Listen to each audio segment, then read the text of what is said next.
Au bout d'une rencontre publique, les élèves d'Abdul Magid de la BAM ont été confrontés à une question pertinente de la part d'un jeune homme qui s'était lui-même présenté comme un musulman. Salam alaikum. J'ai écouté une vidéo de votre maître Abdul Magid, d'accord, et il disait comme ça que les prophètes ne pêchent pas, d'accord. C'est lui qui a dit. Maintenant, je suis musulman. Je lisais comme ça la sourate 48, verset 2, dans laquelle on dit afin qu'Allah te pardonne tes péchés passés et futurs. C'est cette parenthèse-là qui m'intéresse. Or, il a dit ici les prophètes, ce qui veut dire lui-même, ne pêche pas, il n'a pas péché. Et ici, on dit qu'on va lui pardonner. Mais bon, il ne pêche pas, on lui pardonne quoi? Shalom, soyez tous salués dans le puissant nom de notre Seigneur Jésus. C'est comme je le dis toujours, c'est le nom qui a été donné au-dessus de tout nom. Alors, si vous croyez en Jésus, vous devez au préalable prendre votre baptême au nom de Jésus. Pourquoi? Je le dis pourquoi. Parce que celui qui croit vraiment en Jésus, il est digne et il est honorable pour lui, pour son salut, de prendre le baptême au nom de son Seigneur. Alors, le baptême au nom de Jésus, c'est le baptême au nom du Père, du Fils et du Saint-Esprit. N'oublions pas que au nom est au singulier. N-O-N et O, c'est A-U. Donc cela signifie que on parle d'un seul nom qui a trois attributs, qui a trois facettes. Le nom du Père, c'est qui? Le nom du Fils, c'est qui? Le nom du Saint-Esprit, c'est qui? Alors, je suis là pour vous révéler que le nom du Père, le nom du Fils et le nom du Saint-Esprit, c'est le nom de Jésus. C'est Jésus qui porte tous ces trois attributs, sur ces trois formes. Alors aujourd'hui, j'aimerais parler de quelque chose, du péché. J'aimerais aborder avec vous le thème sur le péché. Alors, qu'est-ce que c'est que le péché? Le péché est la transgression de la loi de Jésus. Alors, le péché est la transgression de la loi. Que signifie aussi la loi? La loi, c'est le respect des préceptes établis par Christ. La loi a été donnée par Moïse. Moïse est venu avec la loi pour régir le bien vivre, le bon vivre dans la communauté sociale, entre les humains, pour éviter certains débordements, le respect de certaines mœurs. Certaines perversités doivent être camouflées dans le respect de ces règles établies qui régissent même l'harmonie entre les hommes. Alors, le péché est la transgression de la loi. Si on vous dit ne volez pas, si vous volez, vous avez transgressé la loi et vous avez péché. On vous dit l'adultère, c'est un péché. Si vous la commettez, si vous commettez l'adultère, alors vous avez péché. Alors, on vous dit le meurtre, si vous tuez, vous avez péché. Pourquoi? Parce que vous avez transgressé la loi. Alors, la loi a été établie par Dieu pour régir le bon vivre entre les hommes. Alors, Jésus est venu avec la grâce sans annuler la loi. La loi a été établie. Voilà pourquoi Jésus lui-même, il a dit, je ne suis pas venu pour abolir la loi, mais accomplir ce qui avait été dit de moi par les prophètes, par les psaumes. Donc, Jésus est venu accomplir sa venue. Des choses qui avaient été dites avant lui, il vient pour les accomplir. Il ne vient pas pour abolir la loi. Voilà pourquoi la loi est bonne. Parce que c'est la loi qui peut sauver un homme. La loi peut permettre à l'homme de vivre dans de bonnes conditions, sans déranger, sans être une menace pour les autres, et vivre en harmonie et en paix avec tout le monde. Voilà la loi. Maintenant, en ce qui concerne le sauvetage de l'âme, en ce qui concerne la sauvegarde de l'âme, il faut croire en la grâce qui a été donnée gratuitement pour toutes les personnes qui croient. Si tu crois, tu prends ton baptême, tu es sauvé. Alors, aujourd'hui, je parlerai du péché et j'amènerai à comparaître deux êtres. J'amènerai à comparer deux êtres. Le premier, c'est celui qui est venu en premier, qui est Jésus. Jésus étant venu en premier, c'est lui que j'amène au préalable. Alors, Jésus, étant le prophète des chrétiens, étant celui qui est considéré comme le Seigneur de tous ceux qui croient en lui et qui croient en sa mort et qui croient en sa doctrine. Alors, nous chrétiens, nous devons savoir qui est Jésus. A-t-il péché? Sa vie sur terre, 33 ans, est-ce que pendant ces 33 années sur la terre, a-t-il péché une seule fois? Nous devons nous rassurer avant de suivre cet homme. Alors, aujourd'hui, je vous dirai sans équivoque, sans trembler, sans doute possible, d'après ce qui a été écrit dans le livre saint, dans les 66 livres révélés, d'après ce qui a été écrit dans la Torah, dans le Talmud, le livre juif, d'après tout ce qui a été dit, Jésus a vécu sur la terre 33 ans, il n'a même pas péché une seule fois, même pas un péché. Et cela a été aussi dit par d'autres savants, par d'autres chercheurs, par d'autres érudits du livre, des personnes qui ont fait des recherches, qui ont compris que Jésus a vécu sur la terre sans péché. C'est le seul être ayant vécu sur la terre, terre des hommes remplis de péchés, remplis de tentations, remplis de vices. Il a pu vivre sans péché une seule fois. Un tel homme, s'il n'est pas divin, c'est que Dieu n'existe pas. Comment un homme peut-il vivre dans la terre, sur la terre des hommes, pendant 33 ans sans péché? Comment c'est possible? Expliquez-moi s'il y a une autre personne qui a fait la autant. Y a-t-il une autre personne sur la terre qui a vécu 33 ans? Non, 20 ans sans péché. Y a-t-il un homme qui a vécu 20 ans sans péché sur la terre? Pouvez-vous me citer un nom d'une personne, quel qu'il soit, de quelle religion qu'il soit, ayant vécu sur la terre sans péché? Moi-même qui vous parle, je suis un pécheur. J'ai péché. La seule chose qui m'a sauvé, c'est la grâce en Jésus. C'est sa parole qui m'a sanctifié et qui m'a justifié. Je vous parle en tant que juste, justifié et sanctifié. Juste juge des nations qui n'ont pas la croyance en Jésus. Juste juge des anges. Juste juge, juste héritier de son Père. Juste héritier, co-héritier avec Christ. Fils de Dieu, je vous parle. Y a-t-il un homme qui peut se vanter sur la terre et dire « J'ai vécu toute ma vie sur la terre, je n'ai jamais péché » Y a-t-il un? Est-ce qu'il y a quelqu'un? Et ceux qui se réclament de la meilleure des religions, la religion de paix, religion de paix, religion de paix, y a-t-il un parmi eux qui peut venir ici et me dire qu'il n'a jamais péché? Il y a un? C'est possible? Je ne crois pas. Voilà pourquoi je vous le dis en vérité, en vérité. Celui qui ne suit pas Jésus est condamné. Parce que, un, il n'a jamais péché. Il est mort sans péché. Il est ressuscité des morts. Il a vaincu la mort. Il est monté au ciel. Pourquoi est-il monté au ciel? Parce qu'il était pur, sans péché, saint. Jésus était saint.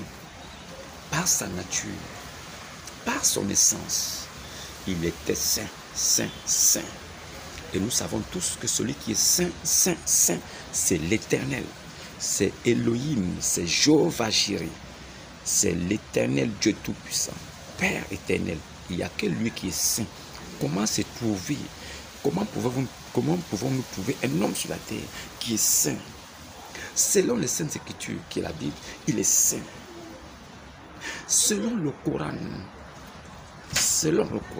il est saint. Pourquoi? D'où prend-il sa sainteté? Et comment peut-il être saint dans un monde rempli de péchés? Comment peut-il avoir la sanctification en lui? Pourquoi a-t-il vécu sans péché? Qui lui a donné ce pouvoir de vivre sans péché? Nous devons nous poser ces questions pour savoir réellement qui nous suivons. Car il est notre guide, il est notre Seigneur. Nous devons prendre exemple sur lui. Nous devons voir ce qu'il a fait, son vécu. Si réellement son vécu donne envie de le suivre. Quand nous regardons le vécu de Jésus, nous comprenons que son vécu nous donne envie de le suivre. Nous donne envie de croire en lui. Nous donne envie de prendre notre baptême en son nom. Et c'est ça qui sauve, c'est ce qui est le salut. Maintenant, j'amène à comparaison le deuxième individu. Celui qui est considéré comme le sceau des prophètes. Celui qui est considéré comme le dernier des prophètes. Alors, si celui qui est considéré comme le dernier des prophètes, comme le meilleur des prophètes, comme le plus grand des prophètes, comme le son des prophètes, alors amenons-le à comparaître ici devant la justice de Dieu. Car la justice de Dieu, c'est sa parole. C'est la parole de Dieu qui juge l'homme, qui est capable de juger l'homme.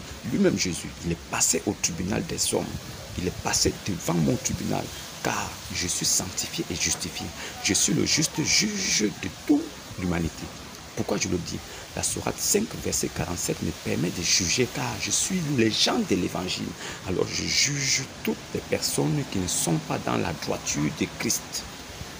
Jésus est passé avec succès, plein succès. Il a eu 0 faute. Il est vainqueur. Il est au ciel. Alors prenons le deuxième antagoniste. Lui, étant venu comme le sceau, le dernier des prophètes, le meilleur des prophètes, le Salah Sawa. Muhammad Sawa. Il est venu. Alors sa vie, il a péché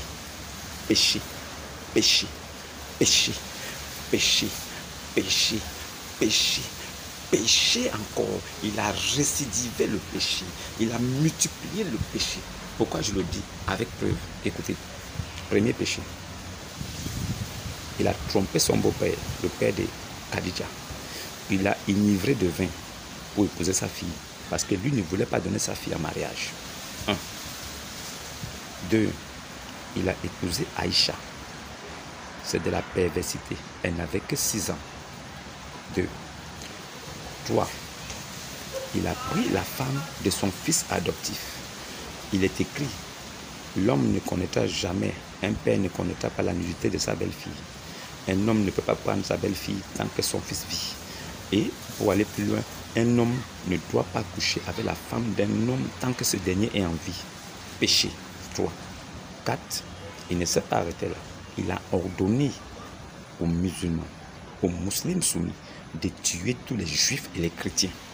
C'est écrit, il y a au moins 42 versets qui parlent de combattre-les, tuer-les, péché. Maintenant, il y a un verset 40, le chapitre 42. Le chapitre 42 du Coran dit que lui là, Allah, lui pardonne ses péchés passés et futurs. Péché passé et futur. Ça veut dire que 5, il a péché. Il ne s'est pas arrêté là. Il a encore fait quoi? Vous voulez savoir? Il a adoré un caillou, la pierre noire de la Kaaba. Il a fait bisou à cette pierre. C'est de l'idolâtrie. Devant Dieu, c'est une pierre taillée. Et quand tu adores une pierre, devant Dieu, tu es idolâtre. 6. Vous voulez que je continue?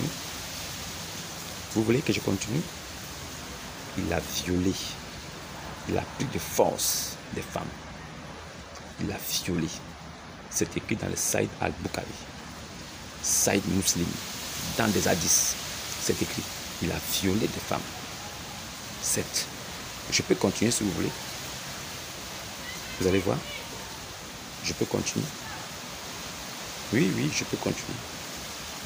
Pour vous dire que cet homme, seulement avec le nombre de péchés que j'ai cités, il ne peut pas être saint. Il ne peut pas être sanctifié. Il ne peut être justifié. Il est passé de la vie à la mort. À l'heure où je vous parle, il est sous terre. Il n'est pas ressuscité. Pourquoi? Rempli de péchés, alors il est privé de la gloire de Dieu. C'est comme ça que vous devez voir les choses. Alors, moi, je n'irai pas plus loin en vous donnant des détails. Vous allez voir que le mensonge a assez duré. Et le mensonge s'est arrêté. Depuis que Dieu a suscité des personnes dignes, capables de venir arrêter le mensonge, arrêter l'hémorragie. Alors, c'est la débandade et la souffrance dans l'autre camp. Ils ont compris et ils vont comprendre. Nous allons exposer la vérité ici. Pour des personnes affermies qui connaissent, qui ont une certaine intelligence, ils verront avec l'œil de la certitude que oui, c'est la vérité. Alors eux-mêmes ils quitteront de là-bas sans qu'on leur demande de partir. Le but est d'amener les gens à réfléchir, à faire des recherches, à savoir où ils sont, pourquoi ils sont là, comment ils sont arrivés à ce point et à se remettre en question. Faire des recherches, connaître et chercher la vérité. C'est le but. Le but est amener les gens à réfléchir. Alors regardez la vidéo. Vous allez voir nos frères qu'on aime bien, que nous voulons sauver. Essayer de défendre leur papa, leur type là. Ils vont essayer de le défendre. Il n'a pas péché. Le péché est cessé. Le péché est monté. Vous allez vous-même voir avec l'œil de la certitude le mensonge incarné dans la peau des noms. La révélation du mensonge qui ne mène nulle part. Suivez la vidéo avec les détails, les précisions. Vous allez voir, vous allez comprendre. Shalom. Qui fait débat parmi les théologiens musulmans de différentes écoles de jurisprudence est celle de l'infaillibilité des prophètes et des messagers d'Allah Azzawajal. S'appuyant sur ce postulat des bases théologiques, Béni Islam va surfer sur le dilatoire pour tenter d'embrouiller son interlocuteur, quitte à ne pas être lui-même convaincu de sa propre réponse. En fait, qu'Allah te pardonne tes péchés, écoutez le coup, passé et futur. D'accord. Il veut dire, il a fait dans le passé et il va faire encore devant. D'accord. Il faut bien écouter. Écoute bien. Parce que le verset est très complexe. Parce que le verset est très complexe. Hein? Le verset est très complexe. Tu dois savoir qu'en réalité, le verset est en train de te dire qu'il n'y a rien. Menteur. Menteur. Qui allons croire au message. Menteur. C'est pourquoi un jour les compagnons de Mohammed en train de faire ce soir. Ah mais Rassoul, toi-même, tu es pardonné de ton fils. Son épouse Aïcha aussi. Tu es là en train de faire stickpar, ça c'est quoi, il y a quoi? Faites le stickpar autant que vous pouvez. Il faut toujours demander pardon à Allah. Parce que le champ d'action du péché, l'enseignement qu'il a voulu nous donner là, le champ d'action du péché est vaste. Le péché n'est pas seulement physique ou matériel. Le péché peut être dans l'esprit. Rien que par la pensée, c'est clair. Or, ce qui est par la pensée, on ne peut pas tout contrôler. Tu vois? Donc, toujours le croyant musulman doit demander pardon à Allah. Chaque fois. Lui, de sa tête, il n'a pas volé la journée. Il n'a pas menti. Il n'a pas forniqué. Il n'a pas fait adultère. Il n'a pas mangé porc. Il n'a pas bu koulourou. Il n'a pas fait tout ça. Mais on dit, demande pardon à Allah. Peut-être qu'en marchant, tu as écrasé une fourmi sans t'en rendre compte. Peut-être qu'en pensant, tu as pensé mal de quelqu'un. Ça n'arrive pas méchamment. Or, tout ça, c'est des péchés. Tout ça, c'est des péchés. À ce stade de son raisonnement, Béni Islam prétend dans un premier temps que pour le pardon accordé à Mohammed, il n'y a rien, il n'y a pas de péché qu'il aurait commis, mais qu'il ne s'agissait que d'un enseignement pour les croyants. Toutefois, il admet ensuite que le principe de demande de pardon à Allah, ce que le prophète lui-même accomplissait, est rattaché au péché qui peut être commis inconsciemment. Or, un enseignement est censé puiser sa source d'un fait réel, d'une expérience vécue et non d'une chose inexistante. Comment donc Mohammed pouvait-il demander pardon s'il n'avait commis aucun péché, alors que le Coran lui-même stipule que le pardon que lui accorde Allah est lié à ses péchés? Maintenant, on revient à ton verset. Qu'Allah te pardonne tes péchés passés et futurs. Nous sommes aujourd'hui mercredi. Aujourd'hui mercredi. Nous sommes dans le présent. N'est-ce pas? Hier était mardi. Hein? Donc mardi est devenu le passé. Mais avant que le mardi soit le passé, est-ce qu'il n'était pas le présent? Il était un présent, non? Est-ce que c'est sûr? Il était présent hier. Très bien. Il était présent hier, non? Ok. Maintenant, si Mohammed s'est trouvé mardi, et bien elle a dit qu'elle te pardonne tes péchés passés et futurs. Est-ce que mardi, là, il a encore un péché? Écoutez bien l'enseignement, c'est complexe. Écoutez bien l'enseignement, c'est complexe. Est-ce que mardi, il a encore un péché, sachant que mardi était le futur du lundi? Ce que Béni Islam et son acolyte Moaz Diabagate qualifient d'enseignement complexe n'est en réalité qu'un raisonnement totalement fallacieux pour tenter de laver la dignité de leur prophète en harmonie avec leur théologie de l'infaillibilité des prophètes. Il faut donc trouver un artifice argumentatif pour amadouer l'auditoire. La question soulevée par le jeune homme n'est pas de savoir si Mohammed a encore un péché dans le passé ou dans le futur, après le pardon d'Allah. Plutôt, la question est la suivante. si Mohammed n'a pas péché, qu'est-ce que Allah lui pardonne? Et ici, on dit qu'on va lui pardonner. Mais bon, il ne pêche pas, on lui pardonne quoi? Vous imaginez un locataire d'un appartement qui doit plusieurs mois de loyer à son propriétaire et ce dernier, par empathie, annule les dettes passées et même celles qui seront contractées plus tard par son locataire. Il les prend toutes à sa charge. Cette remise du compteur à zéro signifie-t-elle que le locataire n'avait pas de dette auparavant? Bien sûr que non. Le raisonnement des apologètes musulmans est si pathétique que le jeune homme est revenu à la charge. En fait, est-ce que la question c'est de savoir, il a péché? Il n'a pas de péché. Mais on lui pardonne quoi en fait? L'enseignement ici, là, c'est pour nous. Hé, attends un peu, Ben Islam. On te demande ce que Allah lui pardonne et tu réponds qu'il n'y a pas de péché. Alors prenons le Coran à la sourate 48, verset 2, indiqué par le frère, et vérifions. En vérité, nous t'avons accordé, ô Muhammad, alors les mots en crochet ont été ajoutés par le traducteur pour indiquer à qui ce verset s'adresse. Alors nous reprenons.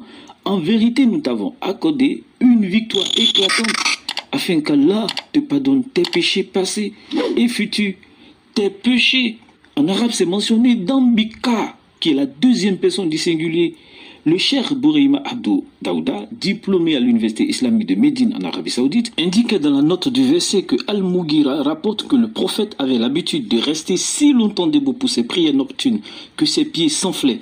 On lui dit: Allah t'a pardonné tes péchés passés et futurs, alors pourquoi te peines-tu à faire tout cela? Il répondit: ne dois-je pas être un serviteur reconnaissant? Sahih al-Bukhari, hadith numéro 4836. Le verset concerne donc Muhammad et c'est le même mot traduit par péché qui est appliqué aux juifs et aux chrétiens dans la sourate Al-Maïda chapitre 5 le verset 18 et que Allah châtirait pour leur péché. Puisqu'il s'agit ici des gens du livre, Ben Islam ne dira pas qu'Allah les châtie pour aucun péché. Mais quand le même mot est appliqué à son prophète, il dit: il n'y a pas de péché. L'hypocrisie et la mauvaise foi de ces apologètes musulmans ne s'arrêtent pas là. Puisque Ben Islam parle d'enseignement pour les croyants, L'enseignement ici, là, c'est pour nous. alors ouvrons une sourate qui porte le nom de leur prophète, le chapitre 47 au verset 19. Sache donc, alors je mets les mots en crochet, qu'en vérité il n'y a point de divinité à part Allah et implore le pardon pour ton péché ainsi que pour les croyants et les croyantes. Il est demandé à Mohammed d'implorer le pardon pour ses propres péchés, les dambika. Ensuite, pour les croyants et les croyantes, prétendre comme Ben Islam qu'il n'y a pas de péché et que l'enseignement ici là, c'est pour nous, est un grossier mensonge. Comme on l'a dit, il ne peut y avoir d'enseignement pour les croyants que si cet enseignement prend appui sur un élément factuel vécu par le prophète. En l'occurrence ici, la demande de pardon de Mohammed pour son péché. À cela s'ajoute le verset 55 de la sourate 40. Endure donc qu'à la promesse d'Allah est vérité, implore le pardon pour ton péché. La note renvoie au verset 106 de la sourate An-Nisa, la sourate 4. Nous y lisons: et implore d'Allah le pardon, car Allah est cet pardonneur et très miséricordieux. Alors Allah, il est pardonneur de quoi si ce n'est pas le péché? La note 2 sur le verset 106 nous dit ceci: l'istighfar, la demande de pardon du prophète par jour. Abu Huraira, qu'Allah l'agrée, rapporte que le messager d'Allah a dit: par Allah, je demande 7 le pardon d'Allah et me répands à lui plus de 70 fois par jour. Sahih al-Bukhari, hadith numéro 6307. Ainsi, plus de 70 fois par jour, Mohammed pouvait réciter Astaghfirullah et demander pardon pour ses péchés. Alors, tu ne peux pas dire qu'il n'y a pas de péché, Ben Islam. C'est pour nous. Parce que Mohammed ne dit rien et ne fait rien sous l'effet de la passion. 53 verset 10. Attends, tu vois. Il dit rien, il fait rien sous l'effet de la passion. Tout n'est qu'inspiration et guidance pour un enseignement pour nous. L'enseignement là, de ce qui peut paraître comme une erreur, c'est un enseignement pour nous. Vérifions cette assertion dans la sourate Abasa. Il s'est renfrogné et il s'est détourné parce que l'aveugle est venu à lui. Les versets 1 et 2. Alors, suivant les circonstances de la révélation sur ces versets Asbab an-Nuzul, il y avait un aveugle du nom de Abdullah ibn Maktoum qui était venu questionner Mohammed. lequel, au même moment, échangeait avec un ou des notables de sa tribu, les Kourachites. Le prophète de l'islam a préféré accorder plus d'attention à ceux ou ces notables au détriment de l'aveugle. Et dans ces versets, Allah exprime son mécontentement face à cette attitude. Au verset 11, Allah lui ordonne de ne plus agir ainsi. Sur ce point, le professeur Mohamed Hamidullah commente: ainsi, la révélation n'est-elle pas toujours complaisante au prophète? Alors si Mohammed ne fait rien sous l'effet de la passion, qui lui a inspiré de se détourner de l'aveugle? Est-ce Allah lui-même, celui-là qui l'a réprimandé par la suite? Avant de dire qu'il s'agit là d'un enseignement pour vous, admettez que ça a été au préalable une expérience non complaisante vécue par votre prophète. Prenons à présent la sourate Al-Dua, sourate 93, au verset 7. Ne t'a-t-il pas trouvé égaré? Alors ici, le traducteur, le cheikh Bourima Abdou Daouda, précise qu'il était ignorant de ce Coran et de ses lois, et il t'a guidé en t'accordant la prophétie. Dans son exégèse, l'imam Ibn Kathir souligne que ce verset est synonyme au verset 52 de la sourate 42, où il est dit: et c'est ainsi que nous t'avons révélé un roux esprit, ici le Coran, provenant de notre Père. Tu n'avais aucune connaissance du livre, ni de la foi, mais nous en avons fait une lumière par laquelle nous guidons sur le chemin du pur monothéisme islamique. Ça, c'est l'addition du cheikh Bourima, qui nous voulons parmi nos serviteurs. Et en vérité, tu guides vers un droit chemin. Avant d'être considéré comme prophète, Mohammed n'avait donc aucune connaissance du Coran ni de la foi islamique.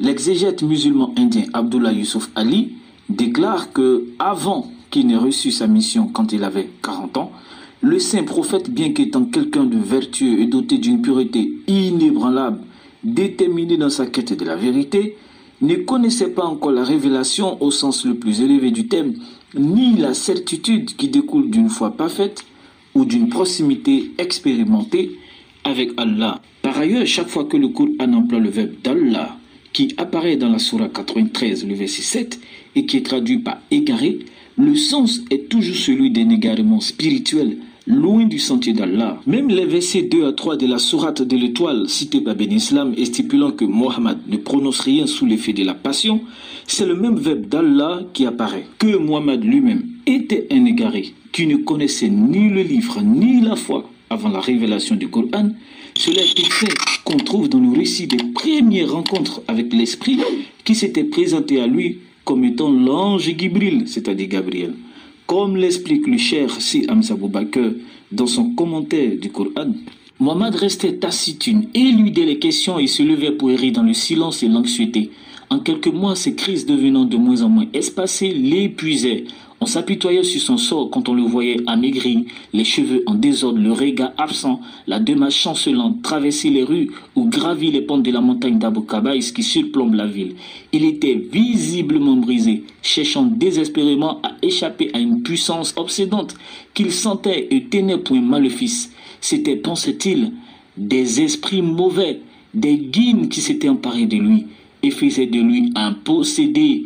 Il se crut fou. Même après ses premières rencontres avec cet esprit, Mohammed n'était toujours pas convaincu qu'il était un ange de Dieu. Alors regardez, nous allons prendre ici le nectar cacheté qui rapporte à la page 105 un récit de l'historien musulman At-Tabari. Après avoir relaté l'avènement de la révélation, le messager de Dieu a dit: s'il y avait des êtres que je détestais par-dessus tout, c'étaient les poètes et les aliénés. Je ne pouvais les regarder. Si jamais je disais un mot de cela à Kouraish, c'est la tribu de Mohammed, l'on me traiterait jusqu'à la fin de mes jours de poète ou de fou. Dans ce cas, ma seule alternative était de grimper au sommet d'une montagne et de me jeter dans le vide pour mourir et soulager mon âme. Je suis alors monté vers un sommet, mais à mi-chemin, j'ai entendu une voix du ciel me disant: ô Mohammed, tu es le messager de Dieu et je suis Gabriel. Je me suis arrêté et les regardé. Cette vision détourna mon attention de ce que j'avais l'intention de faire.